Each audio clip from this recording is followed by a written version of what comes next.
16 दिसंबर 1971 एक ऐतिहासिक दिन। 16 दिसंबर 1971 इंडियन हिस्ट्री में एक सुनहरी तारीख।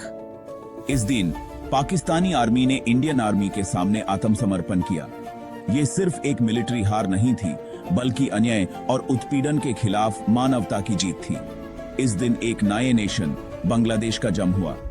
यह दिन उन लाखों लोगों के संघर्ष और बलिदान का प्रतीक है जिन्होंने स्वतंत्रता के लिए अपना सर्वस्व दिए।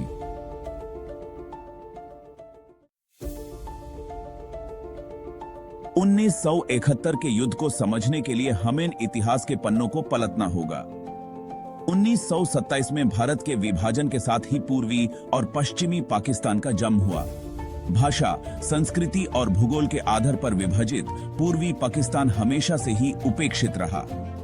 पश्चिमी पाकिस्तान के शासक वर्ग ने पूर्वी पाकिस्तान के साथ भेदभावपूर्ण नीतियां अपनाई। आर्थिक संसाधनों का बंटवारा असमान था, राजनीतिक प्रतिनिधित्व में कमी थी और बंगाली भाषा और संस्कृति का दमन किया जाता था। इस असमानता और अन्याय ने पूर्वी पाकिस्तान के लोगों में गहरी असंतोष और आक्रोश पैदा किया। समय के साथ ये असंतोष एक आंदोलन का रूप लेने लगा, जिसका नेतृत्व शेख मुजीबुर रहमान जैसे नेताओं ने किया।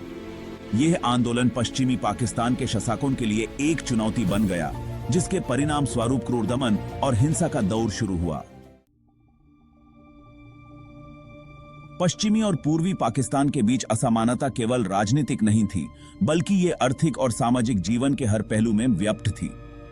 पूर्वी पाकिस्तान, जो प्राकृतिक संसाधनों से भरपूर था, को पश्चिमी पाकिस्तान के आर्थिक हितों के लिए शोषित किया जाता रहा। उद्योग, व्यापार और नौकरियों में पूर्वी पाकिस्तान के लोगों को पीछे रखा गया। शिक्षा और स्वास्थ्य जैसी मूलभूत सुविधाओं का भी अभाव था। पश्चिमी पाकिस्तान के शासक वर्ग की यह सोच थी कि पूर्वी पाकिस्तान उनके लिए सिर्फ एक उपनिवेश है। भाषा का मुद्दा भी अहम था। बंगाली भाषा को पश्चिमी पाकिस्तान के शासकों द्वारा दबाया जाता था, जबकि उर्दू को थोपा जा रहा था। इससे पूर्वी पाकिस्तान के लोगों की सांस्कृतिक पहचान को खतरा पैदा हुआ। कुल मिलाकर पश्चिमी पाकिस्तान के शासकों ने पूर्वी पाकिस्तान के लोगों के साथ सौतेला व्यवहार किया, जिसके परिणाम स्वरूप अलगाव और अविश्वास की भावना पैदा हुई। 1970 में पाकिस्तान में आम चुनाव हुए। इन चुनावों में पूर्वी पाकिस्तान की अवामी लीग ने भारी बहुमत हासिल किया। अवामी लीग ने अपने चुनावी घोषणा पत्र में पूर्वी पाकिस्तान के लोगों के अधिकारों की बात की थी। शेख मुजीबुर रहमान, जो अवामी लीग के नेता थे, पूर्वी पाकिस्तान के लोगों के लिए एक प्रेरणा स्रोत बन गए थे। लोगों को उम्मीद थी कि चुनावों के बाद उनकी स्थिति में सुधार होगा। हालांकि पश्चिमी पाकिस्तान के शासक वर्ग ने चुनाव परिणामों को स्वीकार करने से इनकार कर दिया। मुजीबुर रहमान को प्रधानमंत्री बनने से रोक दिया गया। यह पूर्वी पाकिस्तान के लोगों के लिए एक बड़ा धोखा था। चुनाव परिणामों को नकारना पश्चिमी पाकिस्तान के शासकों की एक बड़ी भूल साबित हुई।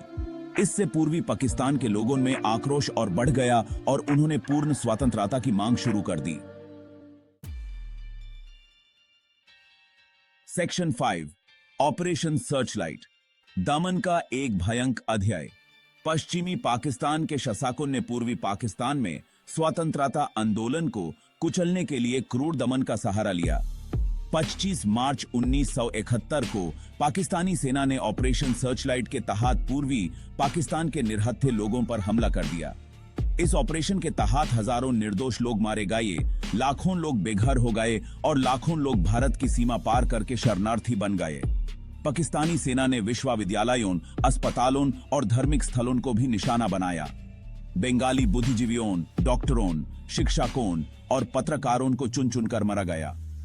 महिलाओं के साथ बलात्कार को एक हथियार के रूप में इस्तेमाल किया गया। यह मानव इतिहास के सबसे क्रूरतम अध्यायों में से एक था। ऑपरेशन सर्चलाइट ने पश्चिमी पाकिस्तान के शासकों का क्रूर और अमानवीय चेहरा दुनिया के सामने उजागर कर दिया। इससे अंतर्राष्ट्रीय समुदाय में भी आक्रोश व्याप्त हो गया।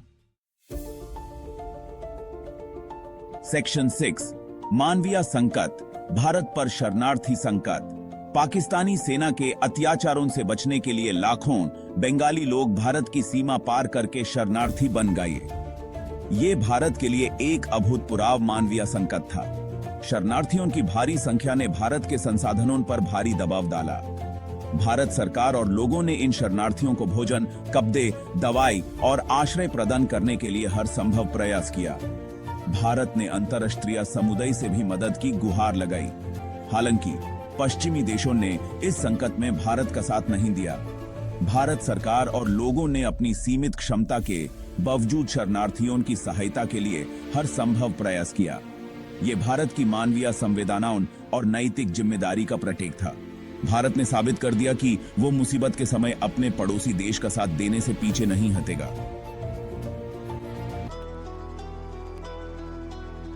सेक्शन 7, भारत की प्रतिक्रिया, सहायता और रणनीतिक तैयारी।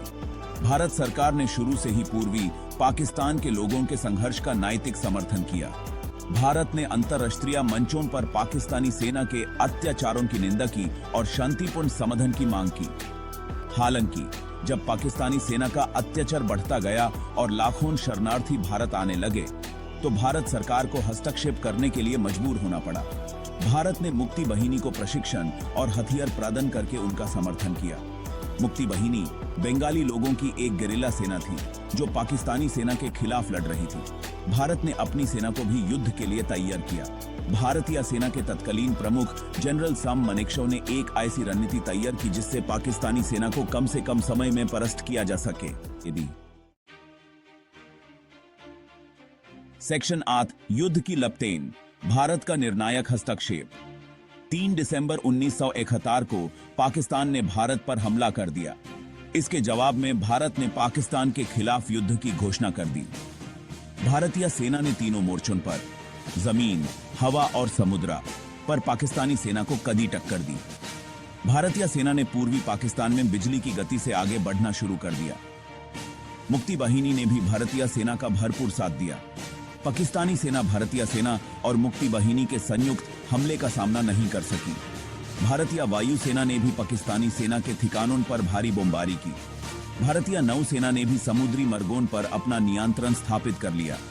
भारतीय सेना की रणनीति, सैनिकों का जोश और मुक्ति बाहिनी का सहयोग युद्ध में भारत की जीत के मुख्य कारण थे। सेक्शन 9, विजय और स्वतंत्रता। 1, नाये राष्ट्र का जम। 16 दिसंबर 1971 को पाकिस्तानी सेना के पूर्वी कमान के प्रमुख लेफ्टिनेंट जनरल ए.के. नियाजी ने भारतीय सेना के सामने आत्मसमर्पण कर दिया। इसके साथ ही 13 दिन तक चले युद्ध का अंत हुआ। पाकिस्तानी सेना के आत्मसमर्पण के साथ ही पूर्वी पाकिस्तान स्वतंत्र हो गया और एक नए राष्ट्र बांग्लादेश का जन्म हुआ। यह भारत की एक ऐतिहासिक जीत थी। इस युद्ध में भारत ने न केवल अपनी सैन्य शक्ति का परिचय दिया, बल्कि मानवता और न्याय के लिए अपनी प्रतिबद्धता भी प्रदर्शित की। भारत ने दुनिया को दिखा दिया कि वो अन्याय के खिलाफ आवाज उठाने और जरूरतमंदों की सहायता करने से पीछे नहीं हटेगा। बांग्लादेश का जन्म मानव इतिहास में एक महत्वपूर्ण घटना थी। ये साबित करता है कि अत्याचार और उत्पीड़न के खिलाफ संघर्ष रंग लाता है और स्वतंत्रता की चाहत को कभी दबाया नहीं जा सकता। सेक्शन 10, विरासत। 1997 का स्थायी प्रभाव। 1971 का युद्ध और बांग्लादेश का जन्म भारतीय उपमहाद्वीप के इतिहास में एक महत्वपूर्ण मोड़ साबित हुआ। इस युद्ध ने इस क्षेत्र की राजनीति और समाज को गहरे से प्रभावित किया। इस युद्ध ने भारत को एक प्रमुख क्षेत्रीय शक्ति के रूप में स्थापित किया। भारत ने अपनी सैन्य क्षमता और राजनीतिक इच्छा शक्ति का परिचय दिया। इस युद्ध ने पाकिस्तान को दो टुकड़ों में बांध दिया और यूज अपनी सैन्य और राजनीतिक सीमाओं का एहसास कराया। बांग्लादेश के जन्म ने दुनिया को एक नया प्रेरणा दी। इसने दुनिया भर के उत्पीड़ित लोगों को अपने अधिकारों के लिए लड़ने का हौसला दिया। यह युद्ध एक मिसाल बना जिसने दिखाया कि मानवता और न्याय की जीत संभव है। आज 1971 के युद्ध की 50वीं वर्षगांठ पर हमें उन बलिदानों को याद करना चाहिए जिन्होंने स्वतंत्रता के लिए अपने प्राण न्यौछावर कर दिए। हमें शांति, न्याय और मानवता के लिए अपनी प्रतिबद्धता को